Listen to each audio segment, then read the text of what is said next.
sa amin pong nag-aaral na yung salita, nawa ay magsilbing gabay, ilaw sa amin pong paglakad sa mundo ito. Ang iyong salita na patuloy na nagliliwanag sa aming buhay. Kaya dalangin po namin, Panginoon, na kung buksan na aming pangunawa at naway aming pong matunghayan ang kapahayagan ng iyong salita at isinasaad sa aming pag-aaralan ngayon, Panginoon. Salamat, Lord, sa iyong kabutihan sa amin. Sa lahat ng pangako na ito ang lahat ay yes. Yes and amen. Amen. Father, we just give you thanks and praise in Jesus' name. Amen. Praise God. Amen.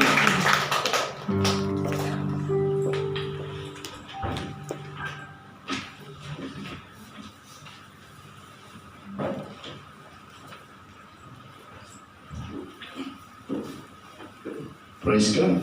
Amen. Amen. Ba ngayon na, pag nakagising kayo lahat. Praise God. Amen. Amen. Hallelujah. So, it's been a long time. Yes. Hindi po ba? Amen.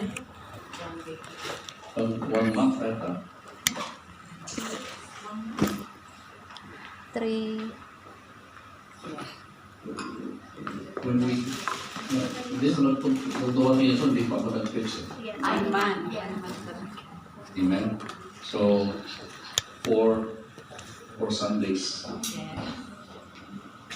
Anyway, praise the Lord. God is good. All the time. All the time. God is good. Yes. At alam natin na ang kabutihan ng Diyos ay never na kumukupas. Amen. At yan po yung ating pag-uusapan. God's goodness. We know na, of course, pag-uusapan, alam natin na kilala natin ang kabutihan ng Diyos. Pero ang ating pong pag-uusapan ay ano ba ang application sa buhay natin? Para sa ganun ay, actually, andyan na nga. Sabi nga, ang kabutihan ng Diyos ay lagi tayong hinahabol. Yes. Di ba? Amen. Pero sa ating pong mga mananampalataya, paano ba natin tinatrato yung kabutihan ng Diyos? Paano ba natin ito ipinamumuhay? Ang kabutihan ng Diyos ay hindi lamang natin tinatanggap, kundi alam na natin na nananatili na sa atin sapagkat ang buhay ni Kristo ay nasa atin. And so, the package that we receive when we actually receive salvation through the Lord Jesus Christ is all complete. Amen. Everything is there. But we can only enjoy all the goodness of God if we actually live by it through faith. Amen. Amen.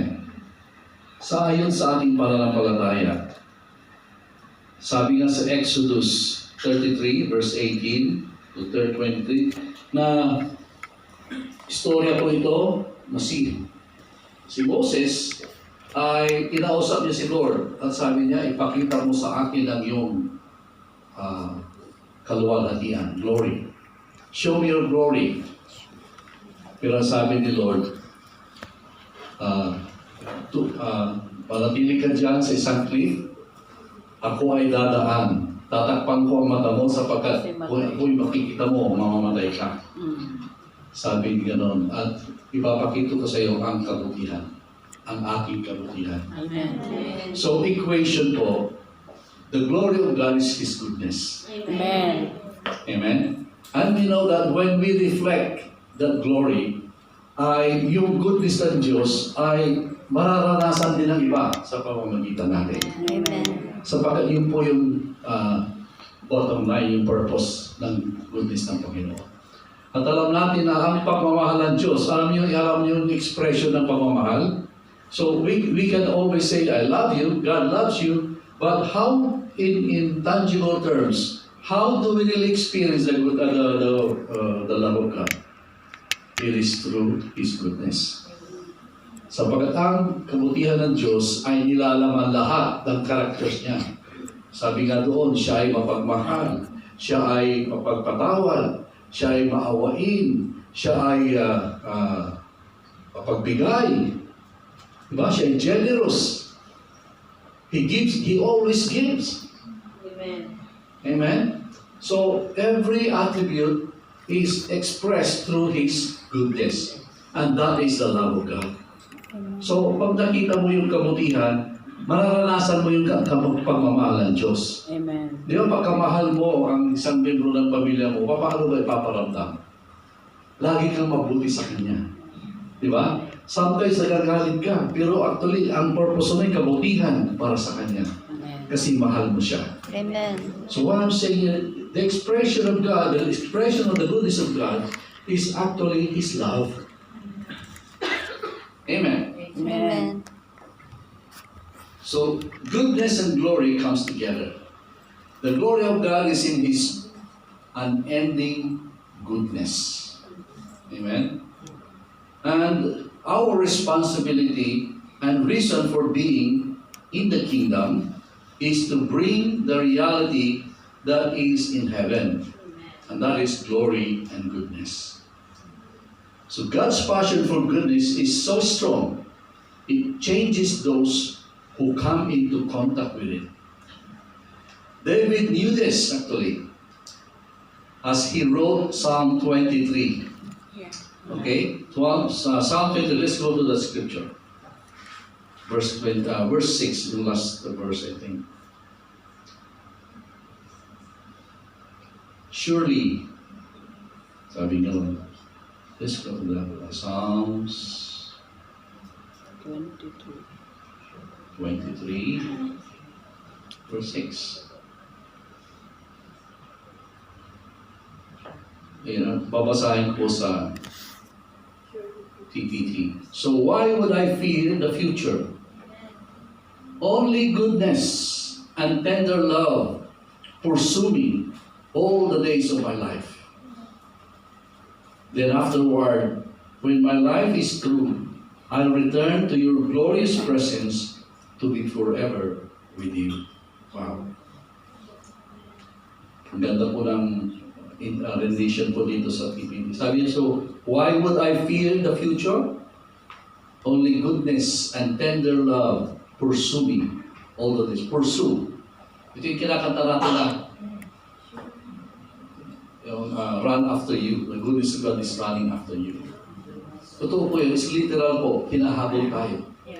Ikaw kahit na kayo tumatakbo, the moment na bumilta ka, masasalubong mo. Yes. Amen. Ganun po yung kabutihan ng Diyos. Amen. Amen. Kaya kung ikaw ay tumatakbo palayo, minsan karang di mo naramdaman kasi lumalayo ka eh.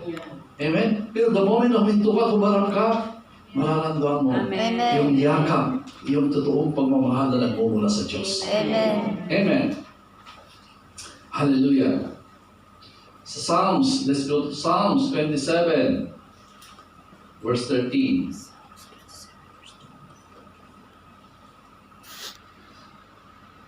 Yet I believe with all my heart that I will see again your goodness, Yahweh, in the land of life eternal. Amen. So you experience now, and time's coming, you'll continue to experience the goodness of God, eternal goodness of God. So the goodness of God does not end.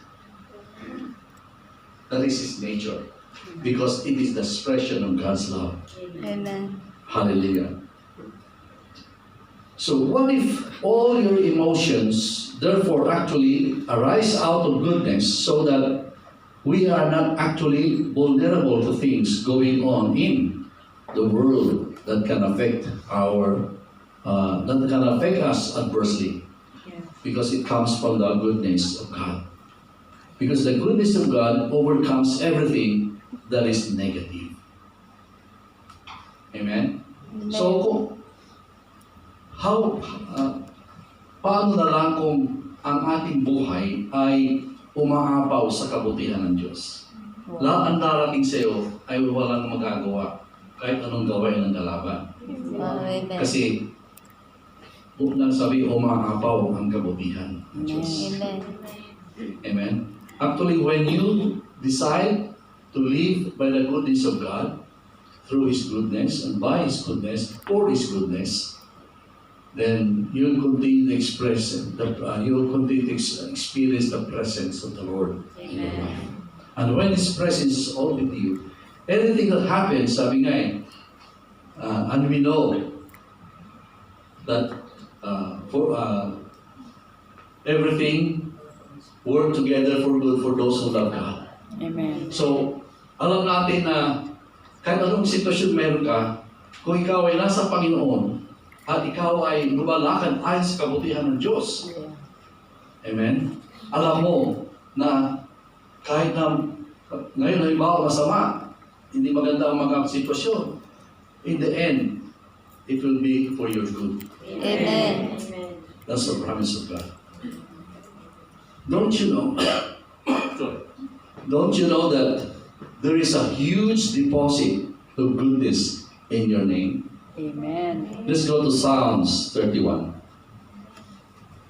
Psalms 31.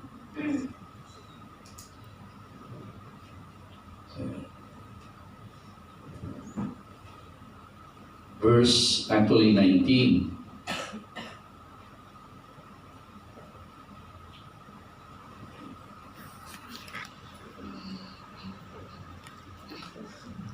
Oh, how great is your goodness, which you have laid up for those who fear you, which you have prepared for those who trust in you, in the presence of the sons of men. Amen? So, sabi dito, how great is your goodness, which you have laid up, stored for those who fear you. So, kung ikaw ay laging nanatili sa kagustuhan at ayon sa kagustuhan ng Panginoon. Sabi gano'n, lahat ng mga nakadeposito yung kabutihan na yan ay laging buo-buo sa iyo.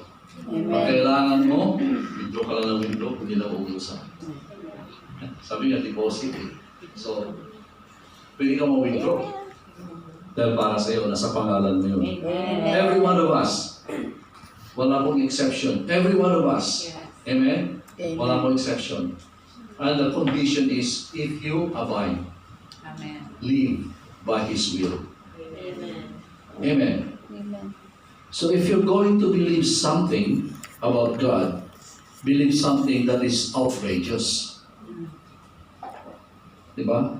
Believe something out of the extraordinary. Don't believe for the ordinary stuff.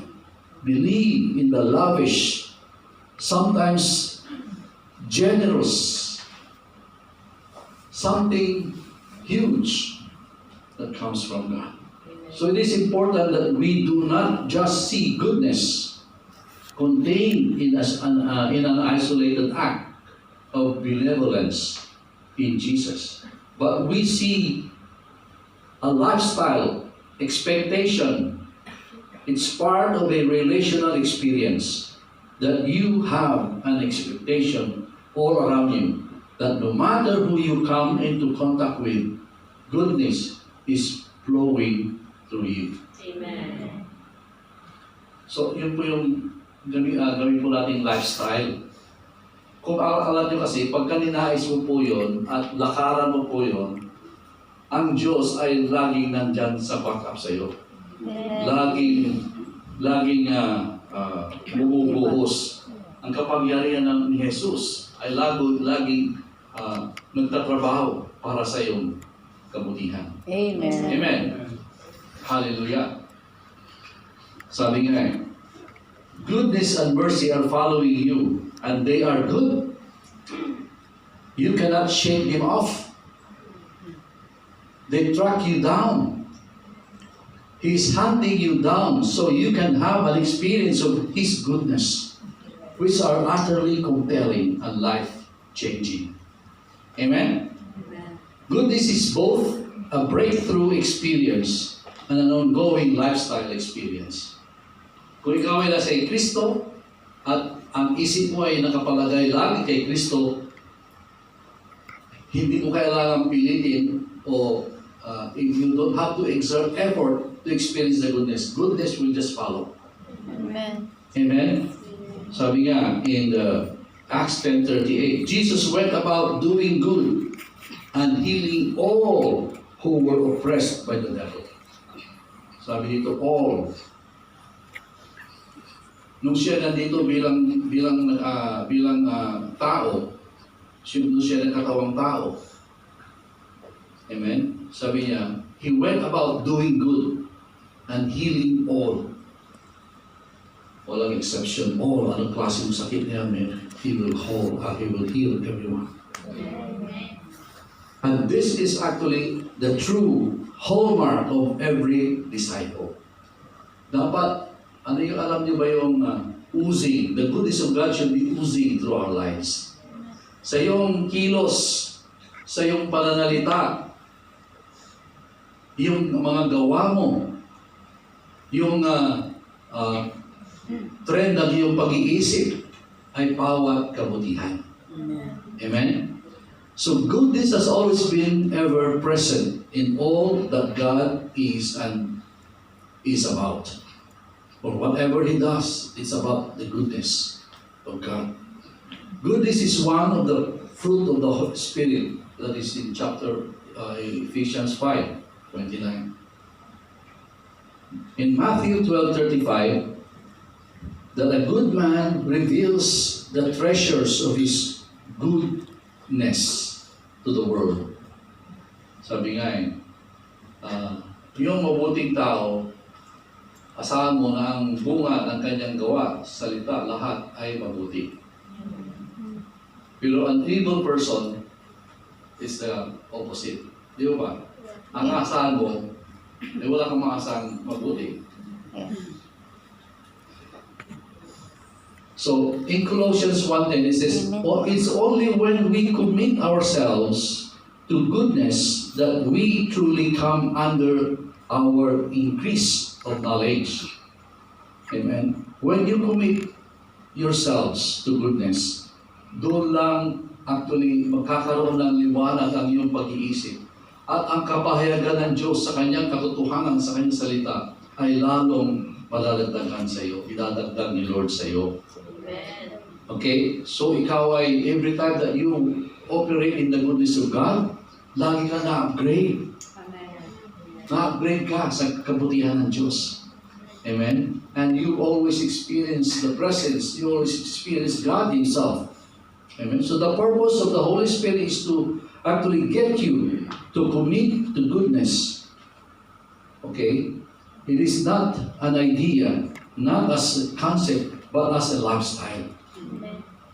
So dapat lifestyle natin yung paggawa ng kabutihan.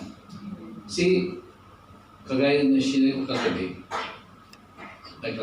kahapon, na kapag ka na-download na si Lord sa iyo, at totoong nasa iyo at binubuhay mo na, natural na sa iyo mag-isip, gumawa, magplano, kumilos, magsalita ng mga mabubuting bagay. Hindi mo na kailangan mag-exert ng effort. It becomes so natural because it becomes life to you. Pagka buhay na sa iyo ang katotohanan ni Kristo, kasi ang katotohanan is His life. Kapag buhay na sa iyo, it becomes natural. When you react, Jesus ang lalabas. When you speak, it's Jesus speaking. When you think, because you have the mind of Christ, you are actually speaking the mind of Christ. Amen. Amen. And so, ito yung sinasabi nilang, kung ikaw ay Kristiyano, at sabi nga, you walk and live by the Spirit of God, ibig sabihin, walang dull moment sa iyo. Kasi ikaw ay nabubuhay ayon lamang sa kilos ng banal na Espiritu sa buhay mo. Amen. Ito yung sinasabi natin na Galatians 2:20. Right? I have been crucified with Christ. Pag sinabing crucified, your old self is dead because you have been crucified with Christ on the cross of Calvary. Amen? Amen. So, I no longer live, sabi ni Paul. At yung buhay na aking pinamumuhay, ay pinamumuhay ko ayon lamang sa pananampalataya ng anak ng Diyos na siya ang nagligtas sa akin. Amen. Galatians 20.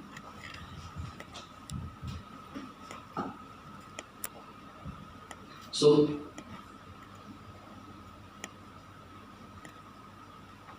nothing works against you because goodness is going to pour out of you.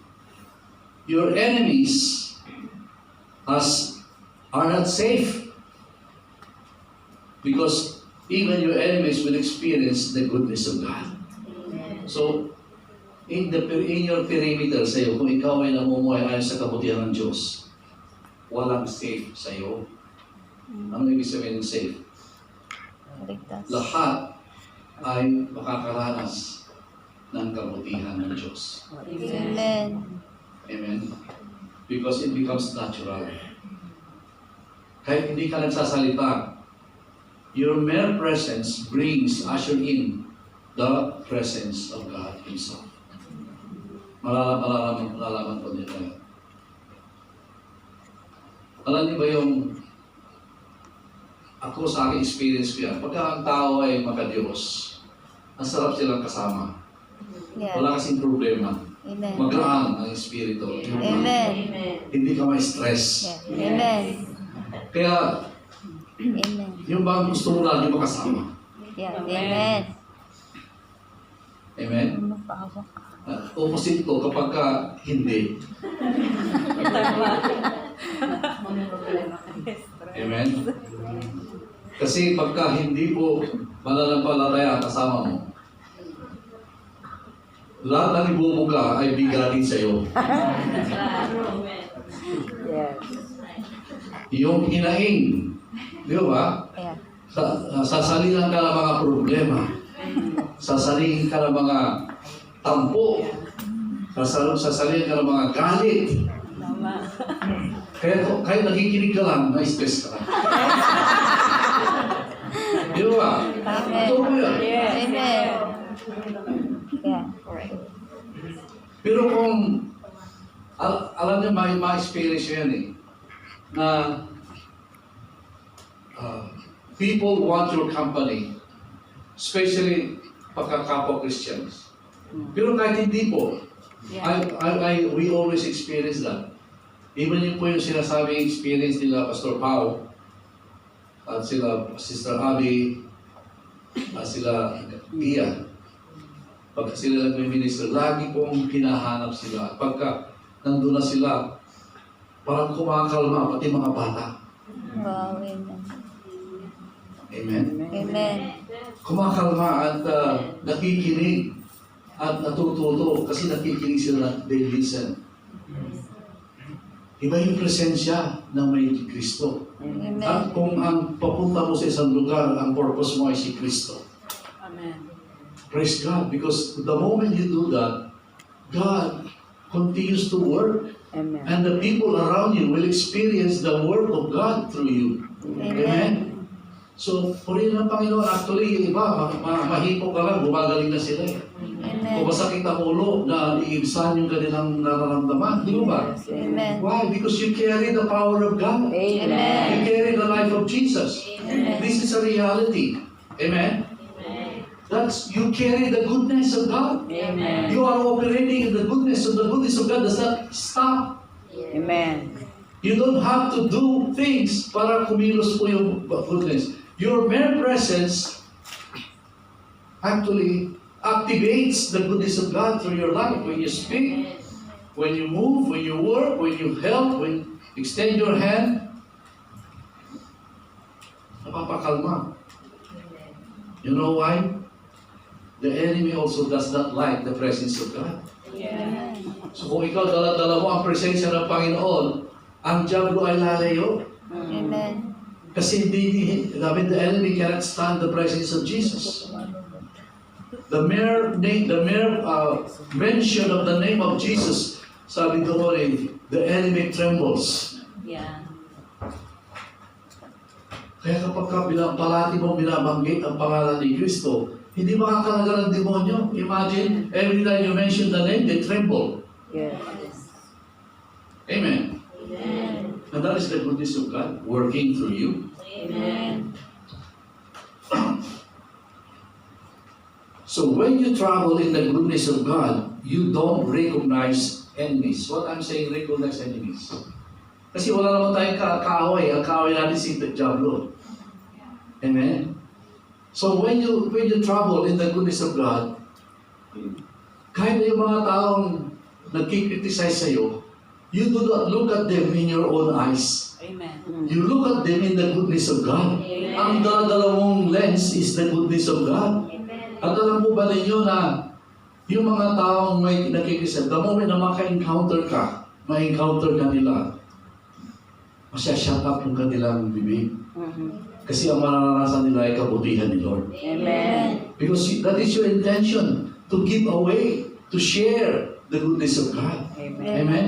So hindi ka na-define ng mga sinasabi ng tao, na-define ka ayon sa kabutihan ng Diyos. Amen. That is your definition. Amen na. Pagka alam niyo, ibang tao, nakikita ka na, ito na si Juan. Matutuwa na sila. Kasi may experience naman nila ang kapayapaan. You see, you bring peace in the environment. Amen.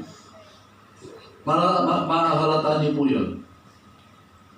Na when you enter a room, no chaos, and you bring the presence of God, magkakaroon ng calmness. Amen. I always experienced that when I was still working. See, kahit yung general manager namin, pagka ako na lang inaantay kasi dala-dala ko yung item na i-report. Kasi sa IT ako yung nagpo-produce ng mga report, yung mga graphs, yung mga pag-uusapan nila sa meeting. So habang wala pa ako, dahil usap magulo, may ingay sila. So nagbibiruan, mga green jokes pa. Pero the moment I enter, silence. Wala naman ko sinasabi. When I enter, hindi siya nagmamayaw, but this is my experience. Amen. The moment I enter, silence, nagtitingin na lang sila. Hindi ko lang sinasabing, tumigil kayo. Hindi ko lang sinasabi. My mere presence brings calmness. Amen. And they stop joking around. Amen. Mga kapatid, totoo po ito. Amen. Amen? Amen. Mga kapatid, totoo po yun. If you bring the goodness of God, if you have the goodness of God working through you, no matter where you go, because you do not see them as enemies, kahit yung mga nakikriticize sa'yo, you do not see them.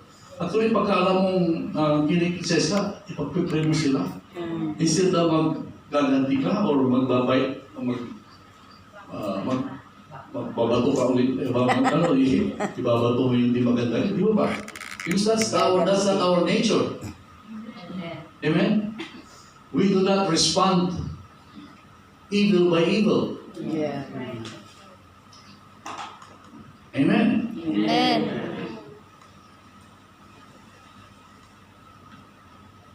So you don't see people or as enemies. Kaya pag dumating ka sa lugar, wala kang enemy doon. Your enemy is the one that is working behind them. So, goodness is a way of life. Alam niyo, pag sinabing way of life, kailangan i-practice. Sometimes, ang laging narinig ko pag sinishare ko ito is posible, parang imposible. Di ba? Yeah, because you are thinking in terms of what you know. But now we are being changed by the knowledge of the goodness of God. Amen? And when you practice it, the power of God works through you. And it will become easier. Kaya ka lang nag-struggle is because you are against the idea. Amen? Amen. Halimbawa, alam mo na bawal manigarilyo. Right? Alam mo bawal manigarilyo. Pero bakit ka nag-struggle? Kasi gusto mong manigarilyo. Di ba ba? No. Pero kung ayaw mo na, hindi, susunod ka lang sa Panginoon at isurrender mo sa Panginoon, then the power will deliver you. Dati hindi mo kaya. Pero sabi mo, Lord, natutunan ko na hindi mo lang maganda dahil sinisira mo yung templo ng Diyos, ng Holy Spirit, sa katawan mo. So when you learn that and then you say, Lord, mali pala ang ginagawa ko. ayaw ko na nito. Ino-offer ko na sa'yo. Amen. Then you allow the power of God operate in you. Then, the next time na pag kami nakita ni God, ayaw mo na, hindi ka na nawabother. Marami bagay, mga evident things. Pero may mga bagay na sa ikaw na nakakaalam. The moment na sinurrender mo sa Panginoon, pagkataka ka, nawawala. Amen. Halimbawa, sabi ni Lord, kailangan magpatawad ka. Hindi kailangan lang, hindi mo antayin na yung tao ay pupunta sa iyo para humingi ng tawad. Right? Amen. Sabi, you forgive. Yeah. Amen. And the moment you actually forgive kahit hindi ka humingi ng tao, when you say, Lord, I will obey you. I forgive him. And I pray that you bless that person, Lord. I pray, Lord, na tulungan mo siya makahon sa kanyang mga problema. That's Amen. because when you forgive, you bless that person. Amen. And you know what? Di mo naman malayan. The moment na makita mo yung tao na yon, tataka ka, bakit wala ka na nararamdaman hindi maganda. Amen. Amen. Na-release ka na. Amen. So, kailangan kasi sumunod ka lang. That is committing your life to the goodness of God. Because sabi ni Lord, kailangan mo patawad. Hindi mo na kailangan tayin. Sabi ni Lord, patawarin mo ba? Amen. And you know what? You bless that person. Why? Because sabi ko, pagka hindi mo siya pinapatawad, pigilan tayo ng blessing. Di ba? Amen. So you release the blessing. At sabi nga ikaw ang dinaanan ng blessing, so ikaw ang unang mabibless. Amen. Amen. It is you. Sa'yo dumaan yung blessing when you forgive the person. And so, you don't realize na blessed ka. Hindi naman puro in terms of money lang ang blessing. Yes. Ang dami pong area ng buhay natin ang dadaanan ng blessing. Amen. Amen. Amen. Hallelujah. Yung pong kapayapaan sa kaisipan natin, yung kaayusan ng pangangatawan natin, Yes. yung safety ng ating mga pamilya, Amen. these are blessings. Amen. Hindi natin ito nakakount. Hindi natin ito na pinaka-quantify. But when you abide by God, you will realize na kumukunti yung mga problema. Amen. Di ba? Amen. Because God is working. Amen. Sabi nga ng kanta natin, di ba? Even though you don't feel it or see it, God is still working. Amen. So, hindi mo na kailangan maramdaman. Just praise God. Just give Him praise. Just give Him thanks. Amen? And pray for those who need prayer. Amen. Amen.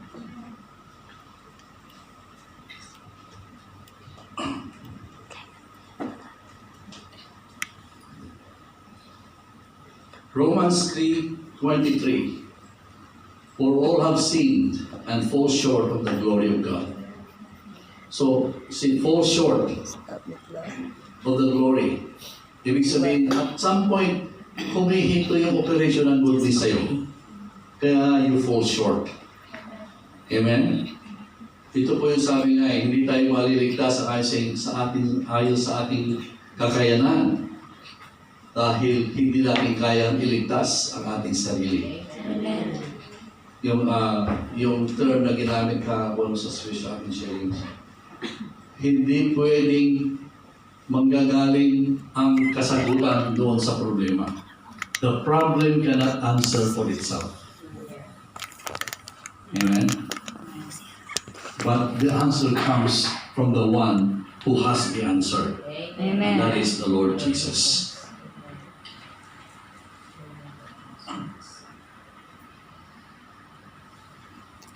So we fall short of the glory when we fail to practice goodness. Goodness is critical in times of opposition. Alam niyo, very critical. Ito ay critical. When somebody opposes you, the tendency is to withdraw goodness. Di ba? Bahala ka. Di ba? Kasi, when you operate according to yourself, then you have the tendency to compensate. Di ba? Pagka pinakitaan ka na hindi maganda, pero binalak mo nang i-bless yung tao, we would be blessing. Kasi yung style ng tao di ba? Yeah. Amen. Pero kung ikaw ay unang open sa kabutihan ng Diyos, di ba ang Diyos, hindi pa natin siya kilala, ginawa na niya yung kaligtasan para sa atin. Amen. So, ganun din po tayo dapat. You don't base your giving out goodness according to the actions of people, but according to the God whom you have in your life. Amen? Ayon sa kabutihan ng Diyos na nasa iyo, doon ka nakabase ang iyong action. Hindi ayon sa action ng tao na gusto mong ipag-bless. Amen. Amen? That's the way we operate. We are to love our enemies and to do good to them. Amen? Luke chapter 6, verse 27. The goodness that the Bible talks about is a level of goodness here that transcends every area of our lives. If sabi transcends, it goes beyond. It goes beyond our capabilities. It goes beyond our own principles. Because it's God's. So, a level of goodness is so profound, it literally doesn't matter what people are doing. Amen? This means that you are not affected personally, yet being concerned because of you, or because of your expounded understanding that you begin to pray for them. So, ibig sabihin, ito ay sinasabi ko, hindi lang kabase ang iyong response, yung kagustuhan ng Diyos na ibigay sa mga tao ayon sa sitwasyon nila, ayon sa ginagawa nila, ayon sa attitude nila. Hindi po doon nakabase ang pagkakaloob ng kabutihan ng Diyos. Amen. So, goodness is a way of life. Bulag siya sa mga ganong bagay. Amen? Bulag sa siya attitude ng mga tao towards you. So, ang goodness of God, ang purpose lang is to bless people, is to let people experience the goodness of God. That is our role as Christians. Si Lord Jesus Christ, anong ginawa niya dito? Nung siya pinakot, nasa cross na siya, nakapako na siya, pinahirapan siya. Before that, anong ginawa? Pinagupit siya, binugbog siya, lahat ng kahihiyan ginawa sa kanya. And yet, when he was raised on that cross, he looks at them. He can still look at them eye to eye. Na yung pagmamahal niya ay umaapaw pa rin. At ang sabi niya, Ama, patawarin mo sila sapagkat hindi niya alam ang kanilang ginagawa. After experiencing so much cruelty, and yet his action did not depend on what was done for him, or what was done by them to him. Right? Hindi nakabase doon. Nakabase siya sa kanyang pagka-Diyos. Nakabase siya kung sino siya. So mga kaibigan, mga kapatid, kapag ka ikaw ay kumikilos na ayon sa kapangyarihan ng Diyos, hindi na ito nakatingin sa kondisyon ng tao, sinasabi ko. Basta, ibigay mo lang. Amen. Kasi through your goodness, through the experience that they can have with you concerning the goodness of God, they will begin to open their eyes in the goodness. And then, makikita nila ang kanilang sarili na kailangan para nila ang Diyos. Na kailangan para nila ang kaligtasan na nagmumula sa Diyos. Amen. It's through you. Tayo po yung ambassador ng goodness. We are the expression of God's goodness. So kung expression ka, labas yung feeling mo. Ang iyong kilos ay ayon sa feeling ni Lord. Hindi ayon sa sariling feeling mo. Ano ba? I-decide mo lang na, ito, ayaw mo yan. Ano yan, masugit siya. Marinis yan. Amen.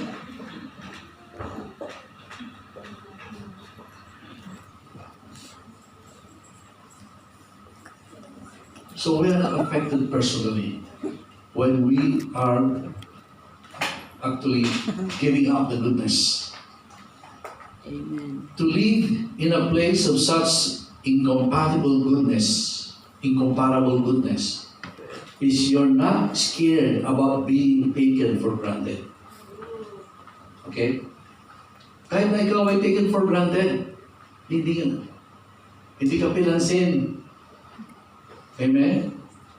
Minsan. Nang magandang loob ka lang ka, inisbiran ka pa. Di ba?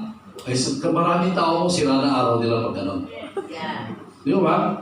So you're not concerned. You're not concerned remotely about what other people do with the goodness that you put out. Amen. Kung namamagandang loob ka ay binabatikos ka pa sa pagmamagandang loob mo. Amen? Walang maganda sa kanila. Pero tinatanong naman ang kabutihan. Yeah. Pero pag nalikod mo, sige pa rin sila. Okay lang yun. Amen. Sabi nga, you should not be affected by this. Amen. Just like Jesus. Amen. Amen. Kasi mawawala ng value yung goodness na binigay mo kapag ka nagre-react ka. Nawawala ng value. You better not give. Yeah. Amen. Amen. Amen. All you're concerned about is, I want to do good. Just like si Lord Jesus. Biro nyo, grabe na yung inako niya sa kanyang katawan. Sorry. Pero, ganoon pa rin. Nakaakap pa rin siya sa cross. Amen. Ang focus niya ay andun pa rin para tuparin, para mangyari at magkaroon ng katuparan yung pagmamahal na gustong ibigay ng Ama sa tao. Amen. Kulang kailangan matapos niya. He was focused sa mission niya. No matter what, kahit anong mga ginagawa ng tao sa kanya, sinisipa siya, dinuduroan siya, kinurcurse siya. Habang dala-dala niya yung mabigat na cross, hinahagupit pa siya, tinutuya pa siya. Amen? Pero he's not bothered by it. He was so focused that he finished it on the cross. E paano na lang kung sa bandang kita tinapon niya yung cross, bahala kayo. Kawawa tayo naman ngayon. Amen. Di ba? Amen. So, ganoon din po tayo. Si Lord, mayroong gustong hipuin si Lord. So, alam natin na yung taong ito ay talagang napakahirap na tao. Mahirap i-deal. Di po ba? Huwag natin bigyan ng label, pero mahirap i-deal. Na talagang kung ayon sa laman, maiinis ka. Yeah. Amen? Pero pagka huminto ka sa kalaganyan, paano maabot ni Lord yung taong yun? So kailangan i-release mo yung goodness. Amen. Hindi ito plastic ka lang. Kasi kung ikaw ay sumusunod sa kagustuhan ng Diyos, hindi ito plastic. Because your feeling is set aside. Yes. Set aside siya. Amen? Gawin mo lang yung pinapagawa ng Diyos sa'yo. Amen. Na sa ganun makarating kabutihan kung ano yung nirelease na kabutihan ng Diyos. Dapat pagdating doon sa tao, hindi bumabaho. Di ba? Hindi pumapait. Kung paano nirelease ni Lord, dapat ganun ang matanggap ng taong yun. Amen. Hallelujah. So, pagka ikaw ay on the way, huwag ka na mag-murmur na. Sabi ito, kung nabawasan na yung lalasapin niya. Di mo ba? Amen. Mabawasan na pagdating doon, baka hindi na malasahan yung goodness. Bumait na. So sabi, habang nandun ka, Lord, hipuin mo ang Panginoon. Naway maramdaman niya, maranasan niya ang kabutihan ng Panginoon. Para mabago ang puso niya, Panginoon, sapagkat, Lord, I offer the soul of this Mga kapatid, di mo ba? Amen. Alam nyo, pagka nag-pray ka na ng ganon, hindi pwede kasi nag-pray ka tapos inis ka. Yes. Hindi pwede magsama yun. Yes. So when you decide to release that blessing, laki pa mo ng pananalangin. Laki pa mo ng pagpupuri. Salamat, Panginoon, nagamit mo ako ngayon. Salamat, Lord, at binigyan mo ng kalakasan. Hindi pa ako, niligtas mo sa kahihiyan. Yung alam niyo, yung embarrassment. But praise God na kahit insultuhin ka, nakapokus ka lang, may deliver mo ng buong buo yung mensahe ng Diyos. Amen. Amen. Amen. Yun po, mensahero po tayo, ambassador po tayo. We are not on our own, we are working according to the will of God. Amen. Amen. Amen. Hallelujah.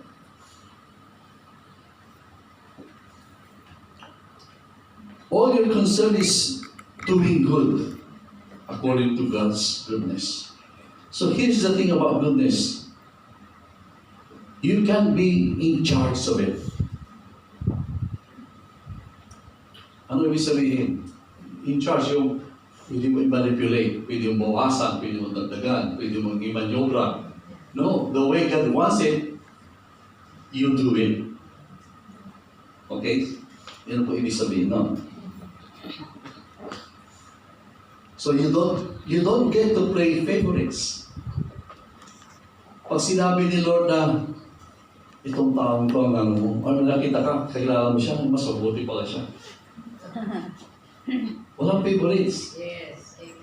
Amen. Amen? Amen. Tumingin ka lang kung saan ka dinidirect nyo, doon ka lang. Amen. You don't get to give goodness as reward. See, ito rin po yun, reward. Kasi kung reward, may nantay ka, sabihin, gusto mo ilagay ang pangalan mo doon. Di ba? Uy, ang ganda ng ginawa mo. Ito para sa'yo. Eh, ilangkin mo. Hindi, dapat sabihin mo sa tao, lumpusa lang ako ng Diyos para iparating sa iyo na ikaw ay mahal na ng Diyos. Amen. Para iparating sa iyo na magamit mo ito para sa purpose na ginagawa mo ngayon. Amen? Amen. Huwag mong lagyan ng bahid. You get to give it because that's the nature of God. Amen. Amen? So you don't have to give it with conditions. Walang kondisyon. Unless God puts a condition. So kung ang kondisyon ng galing sa iyo mali na, it becomes you. Inaagawan mo na si Lord. Amen. We never suspend the power to do good in any circumstances of our lives. Walang suspend. No matter in the middle of things na parang mahirap, imposible. Pero kung yun ang natangka mo kay Lord, gawin mo.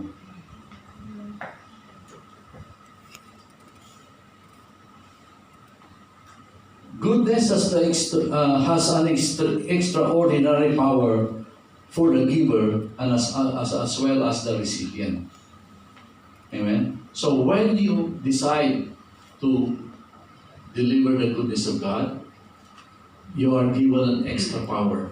Amen. Sabihin, may anointing. Ibig sabihin, may mga hurdles na kadadaanan God will see to it that you will go through. And even those sa recipient also will receive the same thing. Amen. Amen. So, we all know that this is the only viable expression of the kingdom. It is the love of God through His goodness. Viable expression of the kingdom.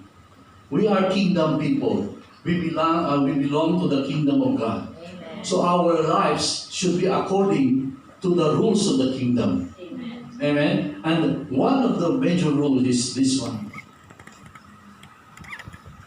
expression of our lives is through the goodness of God. So, alam nyo, mostly, we only get moments with people that we don't know. Moments, ibig sabihin, namit mo lang sa train, nakatabi mo sa aeroplano, sa bus, or where, na-encounter mo lang siya, you can have a moment. Alam niyo ba yung maliit na moment yun, ang malakas na impression ko yun sa'yo.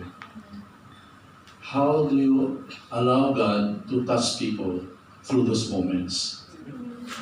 Pag natin sayangin po, Yes. di ba? Halimbawa, minsan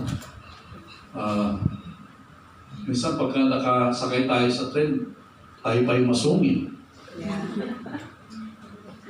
Di ba? Nakasakay ka, laantok ka. Tapos medyo nabangga ka.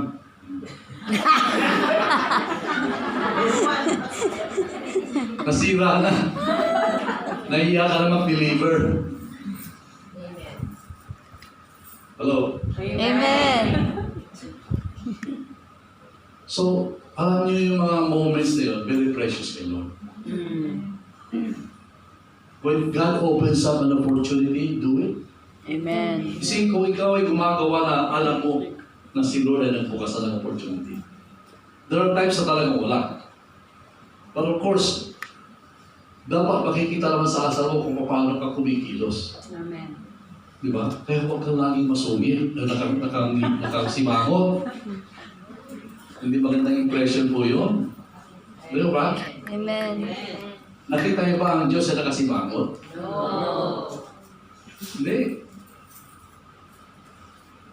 Amen? Amen. Amen. So, mahaba po ito eh. Patuloy ko ngayon. Tatapusin ko next time. Amen. Kasi ang haba, ang dami. Para gusto ayaw ko maradalihin, gusto kong manamnam natin. Yes. Amen. Tandaan po natin yung mga pinag-aralan natin ngayon. Ang laking bagay, mababago yung buhay natin.